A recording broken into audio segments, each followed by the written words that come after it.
Hey, I really appreciate you being here. No, you. I really do. It's a great day to be a human being. It's a great day to be yourself. With that being said, I'm Terrell Jackson, here with the intent to inspire your progress. And with that being said, let's get to the video already. Well, today we are going to, let's just call this the crawfish episode. Crawfish, some people say crayfish. Over the last few months, I have been looking at crawfish and I'm like, man, what this looks disgusting, but then it looks like it's interesting. The idea of it at first did not sit well with me. And I'm just like, nah. People say, hey, have you ever had crawfish? Some people say crayfish. I say, no, yuck. And some people say they eat it if you peel it and the tail is already, in the food or in the meal that you're preparing. But for me, I'm just like, the idea of eating something that has eyes and the eyes are still attached, I don't like that. I don't like that in fish. I don't like that. I don't like the idea of eating something that's looking at me. And so, but over the last few months, just like in life sometimes, you start to take on a different perspective. You start to say, well, everybody doesn't think like me. And there may be something to it that I'm not considering that I could be missing out on. These things are popular throughout the world. Some people call them mud bugs. Some people call them crawfish, crayfish, from Australia to, Asia, the United States, Canada. I've literally seen videos on people enjoying them all across the world.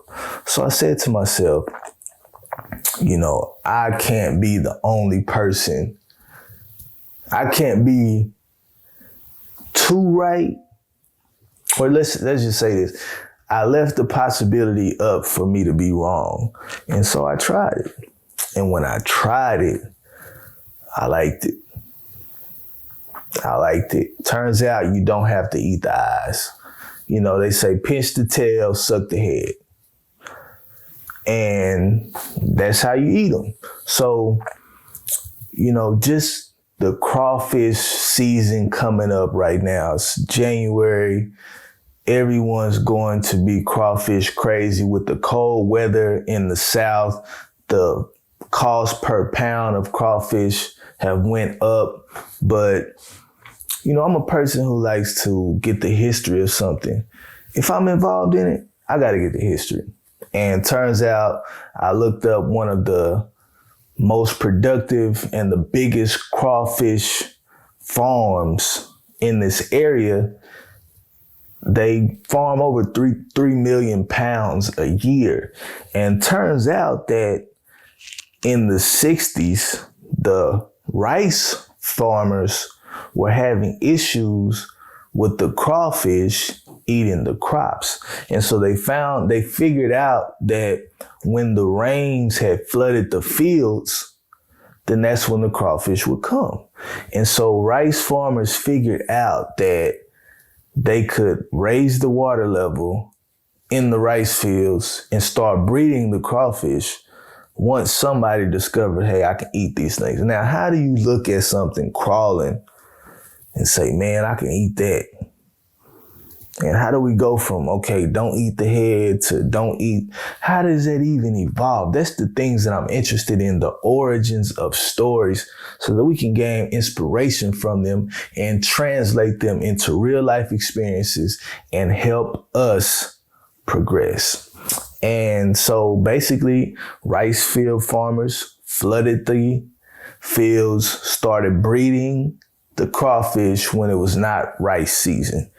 And so that's very interesting. They turned a negative into a positive and created an entire industry. Now crawfish are in high demand. And, that's just thinking in life, it's a cliche. Hey, in life, I don't sit here and say that everyone has to listen to me.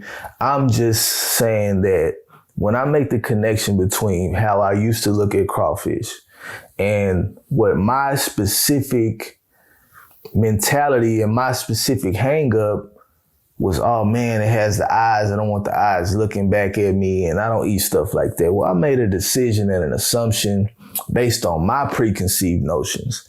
And it turns out that you don't even have to eat the eyes. And so, you know, how many times do we find ourselves with a preconceived notion about something? Success. Let's just talk about success. You get to define success. How many times have we found ourselves with a preconceived notion about success? What's possible, what's not possible, what people who are successful do, what they don't do.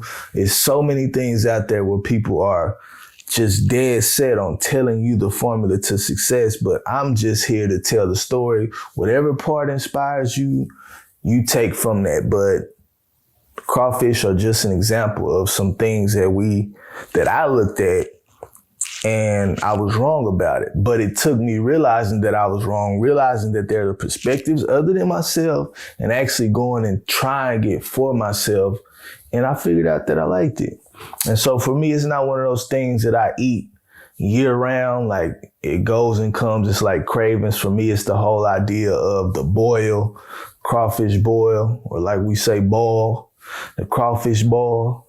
And so crawfish season. And so now I'm scanning my life and I'm considering, man, what else that I used to look at, whether it be food, whether it's relationships, whether it's careers, whether it's, you know, finances, whatever the situation is, what else have I looked at that I can change my perspective and possibly enjoy an element of success or an element of gratitude, or, you know, experience a good experience beyond my preconceived notions. And, you know, that's a huge thing. And so that's what I wanted to talk about. Starting it off, this is a crawfish episode. I am Terrell Jackson. This is Inspired Progress. And hopefully you learned something. Hopefully I inspired or intrigued, or better yet, hopefully I provoked some thought. And with that being said, that's it for today. And I'll talk to you later. Goodbye.